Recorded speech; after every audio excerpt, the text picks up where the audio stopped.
it gives the absolute value of an integer. In C, there is a function called ABS. So what it will returns, right? It returns the absolute value of an integer.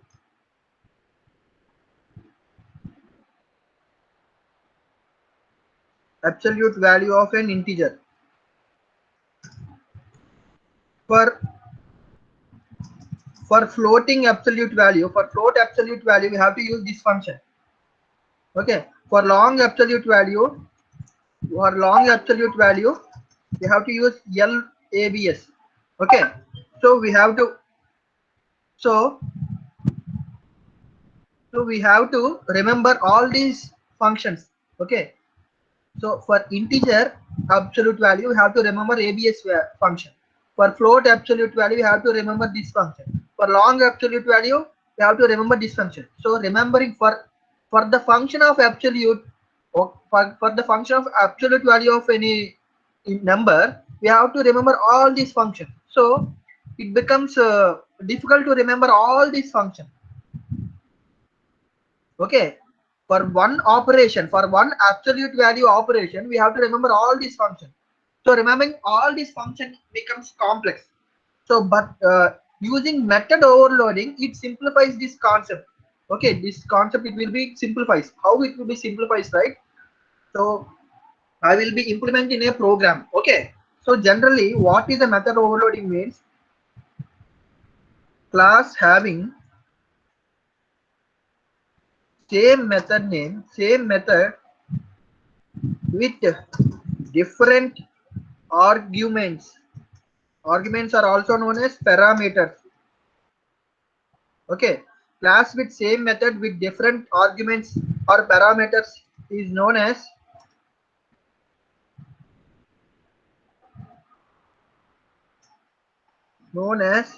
method overloading. So overloading, right?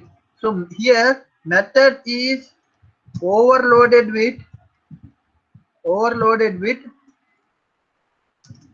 arguments or parameters. So the real let us implement this method overloading concept in Java. Okay, how it will simplifying the our problem. Okay, we simplify C's. In C, we have to remember lot of method functions. Okay, for a single absolute value function, for a single absolute operation, we have to remember lot of functions. So this problem is simplifies in Java. See how it will be implemented. Class, okay, method overloading, class method overloading. Here I will take int a comma b. So void sum. In this class, method overloading having properties a and b. That is having one method called sum, right? Int a comma int b. Okay. Int c is equal to a plus b. Okay. What is the function? What this function is doing? It is calculating the sum of two numbers. Okay. So similarly, if I want the sum of three numbers, I will use the same method name. For three numbers. I will use int a, comma int b, int c. I will write for three numbers. I will write another function with the same name. So it is easy to remember the same function name, same method name. Here three arguments. Here two arguments. Okay, here this function or method is doing sum of two numbers. Here this function is doing sum of three numbers. So see, int c is equal to a plus b plus c. Okay, so the same function or a method is calculating sum of two numbers here. It is calculating sum of three numbers here. If it is four number, again I will increase the argument. Okay, so now I don't want integer sum. I want double sum. Okay, right. void sum, okay, double a comma double b, right? Here this sum method, it will calculate double value, okay, double c is equal to a plus b. Here the same method, here this the double is a decimal point number, so it is calculating double, it is calculating sum of double value. Here it is calculating sum of three integers, here it is calculating the sum of two integers. So what is the problem in C? In C, if I want to calculate the sum of two numbers, I have to write two number sum. If I want to calculate three number sum, I have to write three sum. Okay, if I want to calculate double sum, I have to write double sum. It is difficult to remember all those methods. So here I am writing. So this is the property of polynomial. Polynomial, right? Polynomial means existing of same thing.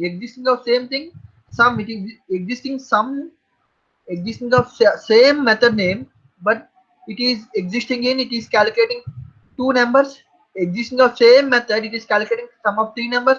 Same method name, it is calculating sum of double numbers. So the real time example, the perfect example for you is, you are a student, you are the same person, you will behave, how you behave with your parents, how will you will behave with your parents at your home, how you behave at your at your friends. There is different, right? When you behaving with your, when you are talking with your friend, you will be in another way. When you are talking with your parents, you will be the same person, you are behaving in two different ways. So that is polymorphism. Here the same person is talking one way with your his friends, another way with his parents. Okay, so here that is the property of polymorphism. Okay, this method overloading is an example for polymorphism, right? So this class contains, only I have taken three examples. So what, in order to overload the method, what we have to do, we have to rules for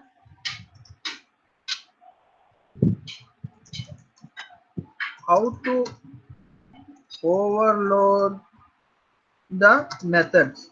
Okay, how to overload the method? By, first point, by increasing arguments. By increasing arguments, here we are increasing the arguments, right? Only here here have taken two arguments, here I have taken three arguments. Okay, by increasing the arguments, we are overloading the methods. Okay, increasing the arguments inside the method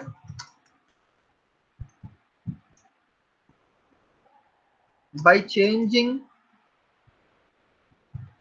the return type of the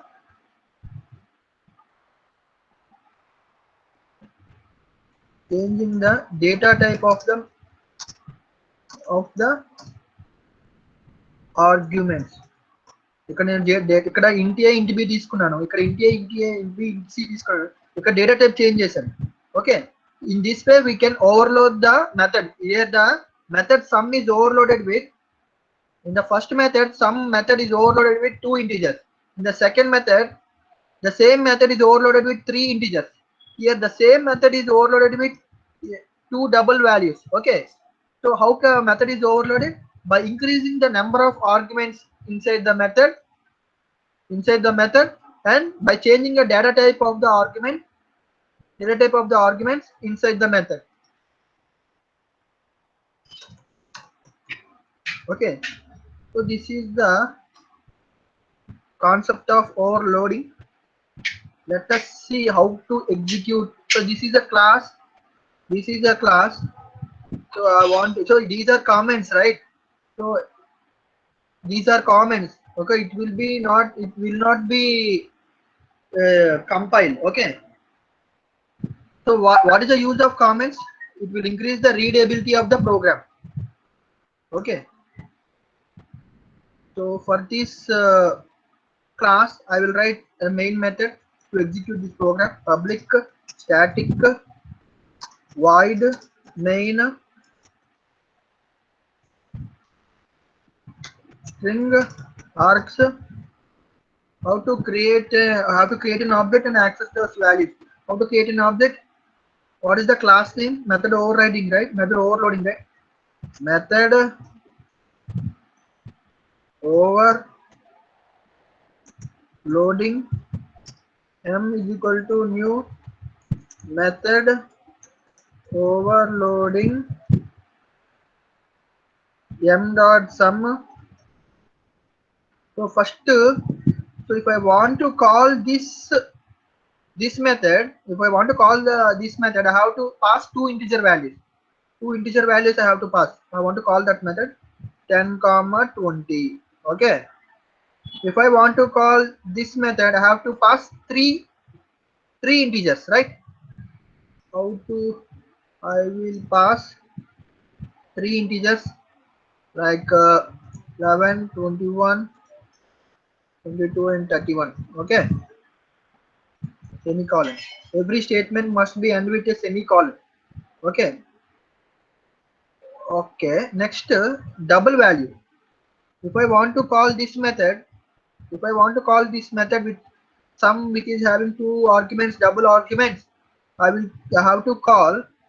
I have to pass double values. Okay, like decimal values, 10.5, 11.5. So just here I have not printed any values. Okay, so let me print the value. System dot out dot println. See, in the value of 12, right? The sum of two integers. Okay,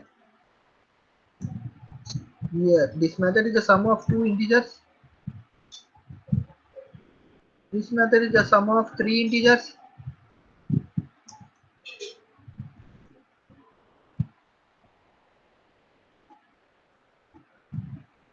The sum of two double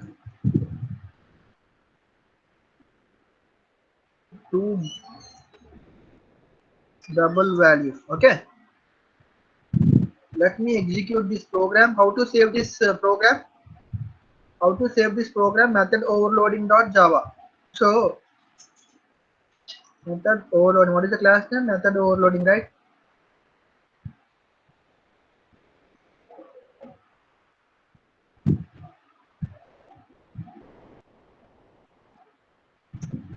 Java C. Method overloading dot java. What is an error?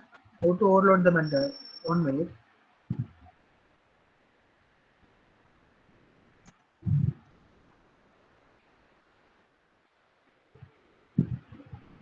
C is equal to a plus C is already defined in some method under. Okay.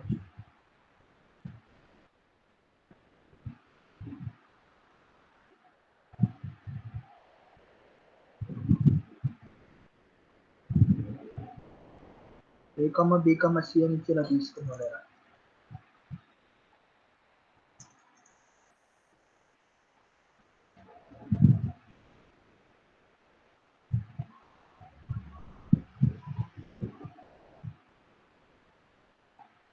Into C.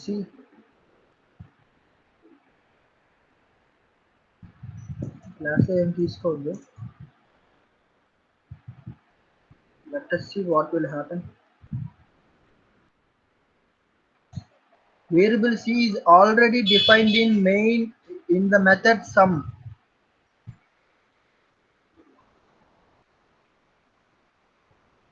Okay.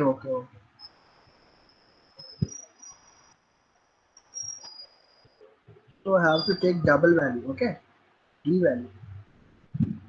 అర్థమైందా? ఇక already నేను C తో ఇక్కడ declare చేశాను, మళ్ళీ నేను ఇంటి C అని డిక్లేర్ చేస్తాను, అందుకే ఆల్రెడీ డిఫైన్ అని అంటుంది. Okay, now it is there is no problem. I think only one error, right?